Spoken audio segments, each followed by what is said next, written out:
Alors bonjour à tous, alors on se retrouve pour la troisième vidéo d'une série qui risque d'être un peu longue parce qu'on va vraiment rentrer dans les détails. Ça concerne les Kyosho Phaser. Alors ça concerne aussi bien la préparation des versions kit, hein, c'est celle qu'on connaît le plus, mais aussi la version semi-kit, hein, donc celle-ci que je vous ai déjà présentée, que je vais utiliser sur ces vidéos.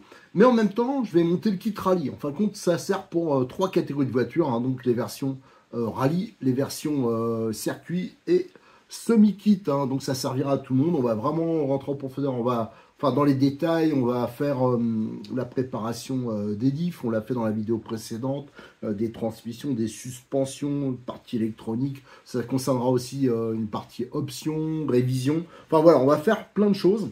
Et sur cette vidéo, la précédente on a fait diff, j'avais prévu de faire remontage de la transmission, mais je préfère consacrer celle-ci, cette vidéo, à tout ce qui est triangulation, la grappe aussi de la version rallye, comparer la triangulation classique et la triangulation rallye. Enfin, on va faire des choses comme ça, montrer comment on peut accéder au triangle facilement, comparer aussi les pare-chocs, hein, parce que sur la version rallye, il est un peu spécifique, et voir s'il y a tout le nécessaire dans la version conversion. Allez, on s'y attaque tout de suite.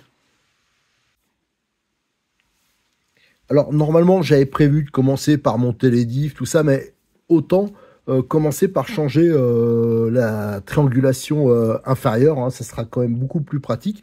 Alors, pour ça, il va falloir déjà tout dégrapper, hein. C'est livré en grappe, donc il va falloir vraiment bien ébavurer, ça c'est important. Donc, vous avez toutes les pièces. Donc ça va être déjà, ça va m'occuper un petit moment. Une fois que ça sera dégrappé, je vais tout faire en photo, hein, pour vous le mettre ensuite sur le forum, vraiment détaillé. Je vous ferai en même temps, on le fera aussi en vidéo, hein, un petit comparatif avec par exemple les triangles, que ce soit inférieur, supérieur, entre la version Touring et la version Rallye, pour vraiment voir les différences, hein, mais aussi cette histoire de pare-choc, hein, qui est normalement qui est assez différent. Allez, je dégrappe tout. Et après, une fois que ça sera fait, je reviens vers vous. Voilà, tout est bavuré et il y a eu un peu de boulot. Pourquoi? Parce que c'est pas la qualité de moulage habituelle, hein, chez Kyosho. Alors, je sais pas si c'est un sous-traitant, un truc comme ça. Alors, le plastique est de qualité, il n'y a pas de problème, hein, c'est bien souple. Enfin, voilà, c'est suffisamment souple pour pas casser. Mais, par contre, on voit, hein, je sais pas si vous en apercevez ici, au niveau des rotules.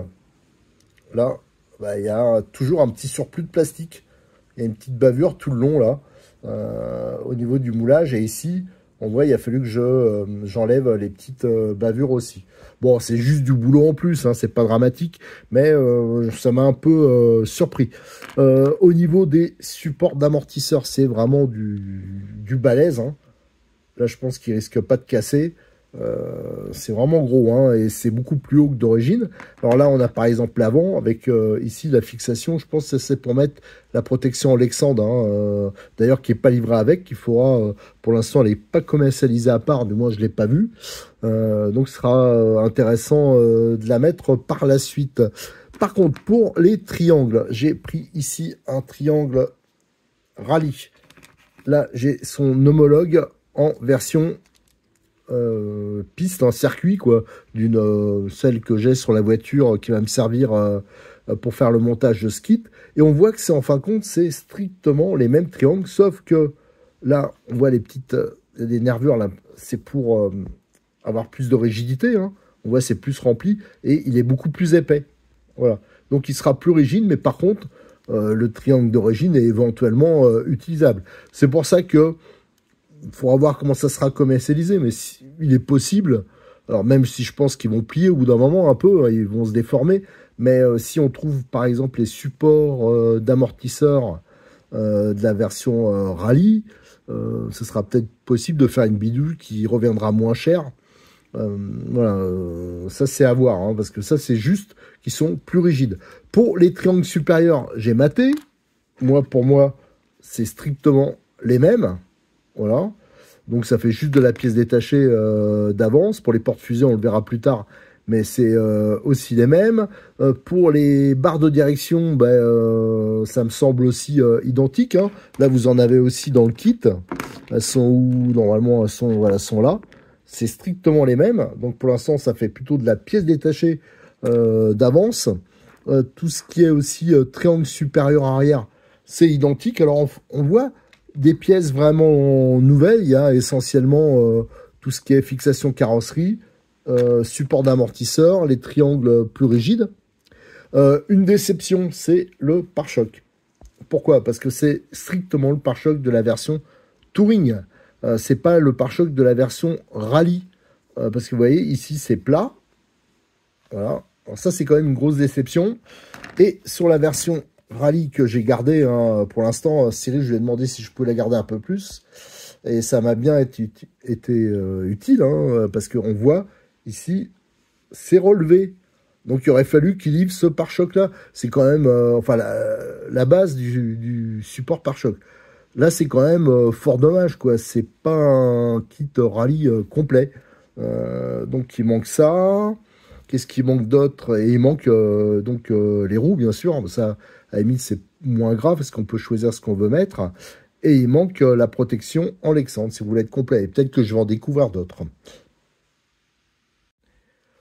Donc j'ai tout fait en photo. On va maintenant attaquer par le montage de la triangulation inférieure sur le châssis de la version kit. Donc on va retirer ceux d'origine, on va mettre les renforcés. Et alors ça ne suit pas la notice, hein. Il y a une notice de la version conversion, mais elle commence par les amortisseurs. Bon, moi, je préfère continuer par le châssis parce que j'ai commencé par ça. Allez, je vais le chercher, on va regarder comment ça se démonte et on va tout dépouiller. Alors, on a notre châssis avec la triangulation d'origine montée dessus. Donc, pour la démonter, vous voyez le principe, hein, le pare-choc à l'avant, c'est lui qui va retenir les triangles. Hein, et donc là, on a une petite barrette en alu, hein, je pense, qui doit renforcer la fixation. Et on a la même chose à l'arrière. On a un mini pare-choc, d'ailleurs, lui, qui est relevé. Et ça me donne une petite idée. Je vais voir si j'ai pas un deuxième pare-choc comme ça et si je pouvais le monter à l'avant. Parce que le pare-choc mousse, c'est vrai que c'est hyper efficace. Je vous conseille absolument pas de faire ça si ça marche. Mais moi, je suis sûr que la piste... Alors, pour la plupart des usages, je pense qu'il n'y a aucun souci. Mais nous, la piste, elle est vraiment un peu creusée, quoi. C'est limite un peu du petit tout-terrain. Donc, j'ai peur quand même d'accrocher. Alors, c'est vrai que la garde au sol, par contre, elle est vraiment balèze. Alors, donc, ça va peut-être compenser. Et le risque aussi, c'est que je massacre la carrosserie. Mais je pars dans le principe que je ne vais pas bien vite. Mais si j'ai une seule qualité de pilote, c'est que je tape très peu. Voilà, alors je vais pas vite, mais je tape pas beaucoup. Donc est-ce que je pourrais pas prendre le risque de monter ça? Alors je vous dis, hein, faut pas le faire, hein, c'est moi qui me tape un peu le délire. Bon, on va voir. Déjà, je vais retirer donc les deux vis ici pour retirer le pare-choc. Les triangles, on pourra les retirer, hein, les axes. Et on va faire la même chose, hein, c'est le même principe à l'avant. Alors j'ai retiré les vis. Et là, on retire le mini pare-choc arrière. Et vous allez voir comment c'est fait. Il y a la petite plaquette ici. Les axes, je pense qu'ils vont venir tout seuls. Et là, on peut retirer les triangles. Vous voyez, pour l'entretien, c'est quand même relativement facile. C'est assez simple. Hein. Là, donc, la fixation des triangles est intégrée au châssis. Normalement, c'est assez balèze. Moi, j'en ai jamais vu péter. Et là, on a défait les deux vis. On peut retirer le pare-choc comme ça. Normalement, les axes, ils viennent avec. Hein. Voilà. Et la plaquette, elle est restée dessus. Hein, mais c'est strictement le même principe. Voilà, hop, ça n'est pas zoomé, dézoomé. C'est le même principe que sur l'arrière. Voilà. Donc, vous voyez, fixation avant, fixation arrière qui est identique. C'est pour ça que là, on est à l'avant. Je vais prendre mon petit pare-choc, là, à mon avis. Je pourrais éventuellement le monter. Bon, bien sûr, ça fait pas la mise à jour. La mise au point, plutôt. Bon, je suis fatigué. Je sens que je vais arrêter pour ce soir. Mais ouais, éventuellement, j'aurais bien tenté le coup, là. C'est aventureux, hein. Alors, faut que je vois aussi si ça sert pour la fixation. Ça, faudra que je vérifie. Si ça sert pas le pare-choc, Ici, pour la fixation de la carrosserie, j'en suis pas sûr. Alors, je regarde sur la voiture qui est à côté. Ah mince, si, ça sert. Bon, ben, je suis couillon. Je suis couillon. Alors, comment je pourrais faire pour que ça... Je vais retirer les axes. Par contre, ça fait plus la mise au point parce que je suis éclairé de façon artificielle. Il n'y a plus de lumière. Là, il doit être 23 h, un truc comme ça. Et à ces heures-ci, je galère tout le temps avec les vidéos. Alors, c'est pour ça qu'il faut mieux que j'arrête. Alors ça, comment je pourrais bidouiller? Comment je peux bidouiller? Ben, il y a pas de... Non, il n'y a pas de solution.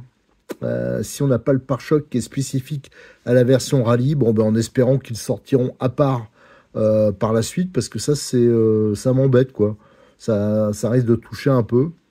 Alors, bon, d'ailleurs, on l'a testé sur la version Touring que j'ai modifiée pour Didier. Bon, pour l'instant, ça va. Hein. Donc, celle-là, comme elle est beaucoup plus haute, il devrait avoir moins le problème. Et ici, c'est quand même relevé. Vous voyez, il y a quand même un décalage par rapport au châssis. Mais c'est vrai que j'aurais préféré la version rallye. C'est à peu près ici au lieu d'être là. Hein.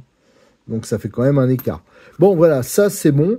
Maintenant, ce que je vais préparer, c'est... je vais faire mes petites photos des pièces démontées. Je vais les comparer. Je vais vous faire des photos comparatives. Et maintenant, on va pouvoir remonter la triangulation donc spéciale rallye renforcée sur le châssis.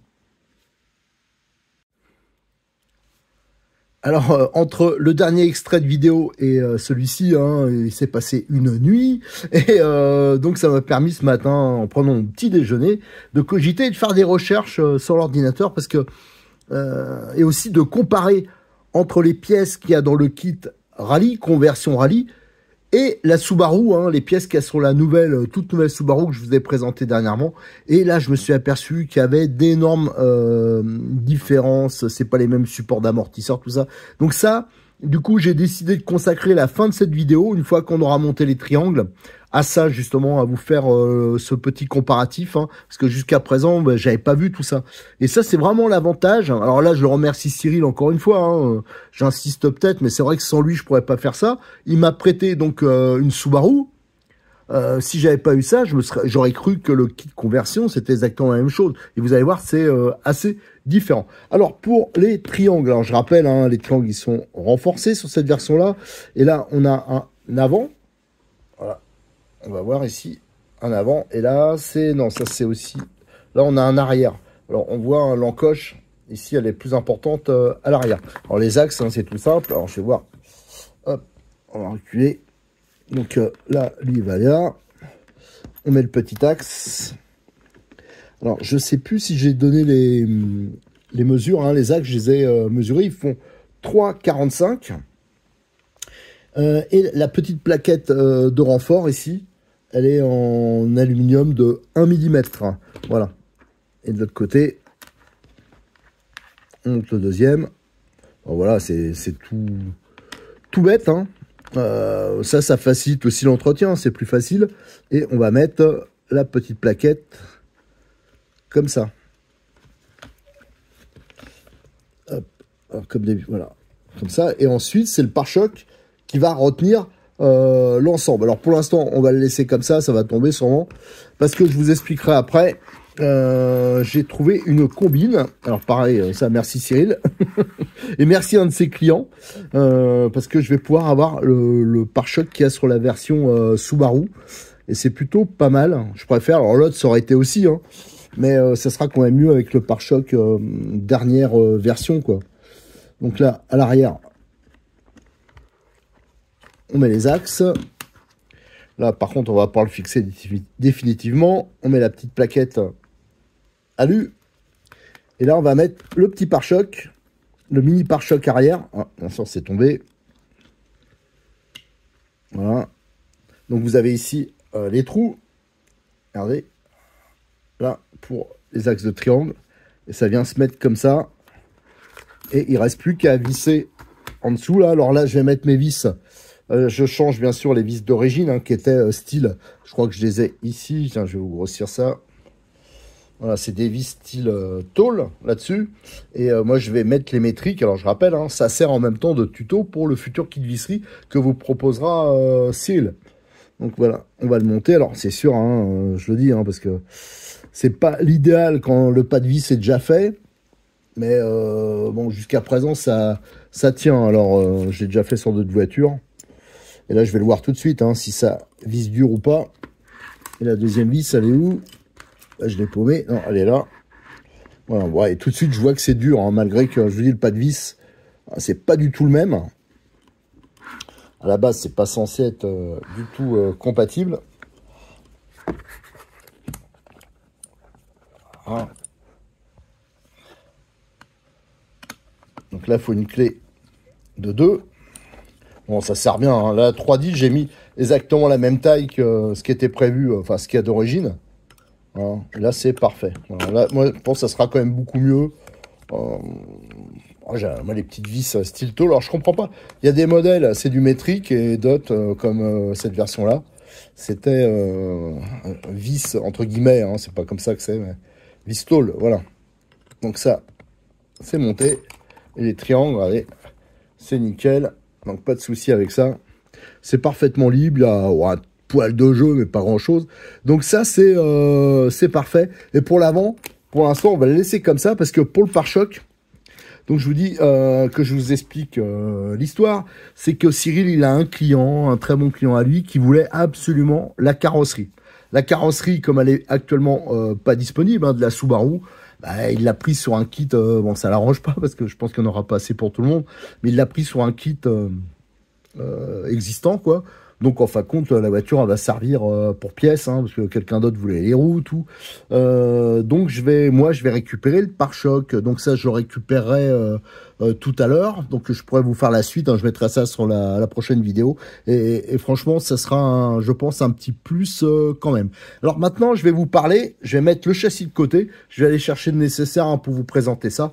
On va parler justement de les différences maintenant qu'il y a vraiment entre le kit conversion, et ce qui me déçoit un peu, hein, j'avoue, vous allez comprendre, et la Subaru que vraiment je trouve tip top, et ces différences, elles sont assez nombreuses. Alors donc pour voir ça, j'ai mis devant moi la Subaru que m'a prêté Cyril pour la présentation de cette version, nouvelle version rallye, et j'ai comparé, je regarde, les ressorts, ils ont un marquage jaune. Et je regardais dans un premier temps, parce que franchement, je pensais que c'était strictement la même chose, hein, ça me paraît logique même. Je regarde les ressorts qu'il y a dans le kit conversion, il n'y a pas de trace jaune. Et en plus, je regarde, ils me paraissent beaucoup plus longs les ressorts. Alors je regarde, par exemple, alors j'ai pas trop le recul là, mais regardez, je sais pas si on peut voir. Attendez, je vais pousser ça un peu, la boîte, il y aura un peu plus de marge. Alors là, le ressort, même si là, il est peut-être un poil compressé, mais pas beaucoup. Regardez, il est beaucoup... mais alors beaucoup plus long. Donc c'est déjà pas la même chose. Le ressort avant, je l'ai là, alors c'est sensiblement identique, mais c'est quand même plus long. Voilà. Les cordes d'amortisseur, regardez. Donc là, ils sont à dégrapper, hein. Si je les mets là, déjà, c'est pas le même type d'amortisseur, je pense pas. Et en plus, regardez, le corps, il est, mais alors, beaucoup plus long. Voilà. Donc sur ceux de la version conversion. Ensuite, le support d'amortisseur avant. Si on regarde ici, ce support-là, et que je le mets derrière, là, on voit que c'est pas le même. Ici, regardez, la barrette au milieu, là, elle est beaucoup plus épaisse. Même le support, il y a un seul point d'ancrage là. Là, il y en a plusieurs points d'ancrage. Regardez. Voilà, là, c'est quand même assez différent. Et en plus, je me suis aperçu que celui-là, donc celui du kit de conversion, est beaucoup plus haut. Donc c'est différent. Et à l'arrière, si on regarde le support, alors, je ne sais pas si là on voit, alors là il est différent de forme, hein, on voit que la forme est différente. Là aussi il y a un seul point d'ancrage. Et il est vraiment beaucoup plus haut, celui-ci. Donc c'est quand même très très différent. Alors bon, il est hyper balèze et compagnie. Alors, je me suis dit, il y a un loup dans l'histoire. Alors, je suis allé sur le site Kyosho. J'ai fait des recherches. Il y a une voiture que je connais assez peu, mais c'est sensiblement identique à la Phaser MK2. De toute façon, c'est la même base, hein. Il y a que les triangles qui changent, des cardans, des choses comme ça. Il y a une version un peu buggy, avec une carrosserie un peu de... Je sais pas, pas de camping-car, je dirais pas ça. Non, mais un peu utilitaire, américain. C'est le Mad Van. Et le Mad Van, je regarde, alors malheureusement, sur le site Kyosho, il y a beaucoup de rubriques où on ne peut pas voir les options et les pièces. Par exemple, si vous allez pour la Subaru, ou beaucoup de phasers notamment, quand il y a un endroit, il y a marqué options ou pièces, ben, ça ne s'affiche pas. Par contre, pour le Madvad, ça s'affichait. Et quand je regarde les pièces, ben, je m'aperçois, alors je vous dis, hein, il y a peut-être un petit risque que je me plante, mais si je regarde les photos, les images qu'il y a, ça, c'est des pièces de Madvan. En fin de compte, moi, je suppose que il faudrait avoir la confirmation, mais il me semble que ça soit ça. Le kit conversion, c'est quoi? C'est des pièces de suspension du Madvan. Ça veut dire les amortisseurs et les supports d'amortisseurs. C'est pour ça qu'on retrouve peut-être le pare-choc, des triangles, des machins comme ça. Donc, voilà. Donc, s'il y a besoin de pièces, ça se trouvera. Ça se trouve encore actuellement pour le kit conversion dans les pièces Madvan. Alors, je pense que les amortisseurs seront plus longs. Ils sont différents. Donc, je vais les monter. Et on verra. Alors, apparemment, c'est des amortisseurs à émulsion sur ceux qui sont livrés là dans le kit conversion. Donc, ce serait un peu différent de ceux-là. À voir. Voilà. Donc, ça, c'est vraiment un point qui me paraissait important parce que je pense que beaucoup de gens, en achetant le kit conversion, hein, que je vous ai déjà présenté, je pense qu'ils croiront avoir les mêmes pièces que, et ça me paraissait logique, hein, qu'on a sur la Subaru, mais en fin de compte, c'est différent. Alors, il y a plusieurs théories. Soit le kit conversion, quand il est sorti, quand ils l'ont créé, ils n'avaient pas l'intention de faire une phaser qui soit directement en version rallye. Donc, ils se sont dit, ben, on va faire au plus simple, on va prendre les pièces du Madvan, et ça permettra d'augmenter la garde au sol, d'avoir plus de débattement, tout ça. Ou alors, soit... et après, ils se sont aperçus que, en fin de compte, c'était peut-être pas ce qu'ils voulaient, ou ils vous ont travaillé un peu plus sur la bagnole, et ils ont sorti dans ce cas-là autre chose, hein, donc ce qui est disponible avec la Subaru version 2002. Donc voilà, donc en fin de compte, ça va être intéressant. Je vais donc monter, moi, ma voiture vraiment avec le kit conversion, sauf pour le pare-choc. Et après, on pourra comparer au niveau garde-sol. Là, Cyril, il peut me la laisser encore 2-3 jours. On pourra comparer, voir les changements que ça fait. Hein. Alors déjà, ce qui rend moins, c'est sûr, c'est qu'il y aura les histoires de fixation d'amortisseurs. Hein. Il y aura moins de possibilités. Hein. On voit que là, il y en a 3 possibilités. Donc là, ça fait plus de réglages. Mais aussi, pour la fixation de la carrosserie, le système est assez différent. Alors là, j'ai la boîte... je l'ai ici, regardez, dans une petite boîte ici, j'ai mis des petites entretoises qui sont livrées avec le kit conversion. Et en fin de compte, on a le même support là, sur le kit conversion, sauf que il y a ces entretoises qui viennent entre, donc c'est beaucoup plus éloigné. Donc ça aussi, il faudra voir les montages qu'on peut faire. Voilà, donc c'est pour ça qu'il y a beaucoup de choses intéressantes à découvrir dans cet assemblage qu'on n'aurait pas découvert en travaillant juste sur la base Subaru, parce que je pense qu'il y a beaucoup de gens qui vont faire comme moi, qui vont prendre le kit conversion parce qu'ils ont déjà une phaser. Mais donc c'est important à leur dire voilà, qu'ils sachent qu'on n'obtiendra pas exactement la même chose. Alors ça sera peut-être moins bien, peut-être mieux, on verra à la fin, mais ça sera pas la même chose que la Subaru. Voilà, on va terminer donc la vidéo là-dessus, hein, parce que du coup, bah, ça a été un gros changement. Et surtout, je vais récupérer tout à l'heure un pare-choc, parce que bon, cette voiture... je pouvais pas le récupérer sur celle-là. Enfin, ça m'embête de démonter ça pour remonter après le pare-choc. Je préfère attendre. Et donc, dans la prochaine vidéo, on finira de monter donc la partie avant et on s'attaquera au remontage des différentiels sur les cellules à transmission centrale. Enfin voilà, on a encore beaucoup de boulot. Allez, merci, à très bientôt sur notre chaîne YouTube. Et aussi, n'oubliez pas de liker les vidéos, de vous abonner, de les partager et de nous rejoindre sur le forum de RC Mag parce qu'en même temps, là, je fais plein de photos. Donc, toutes ces photos, vous les retrouverez sur le forum ainsi que les indications pour les vis et compagnie. Allez, merci.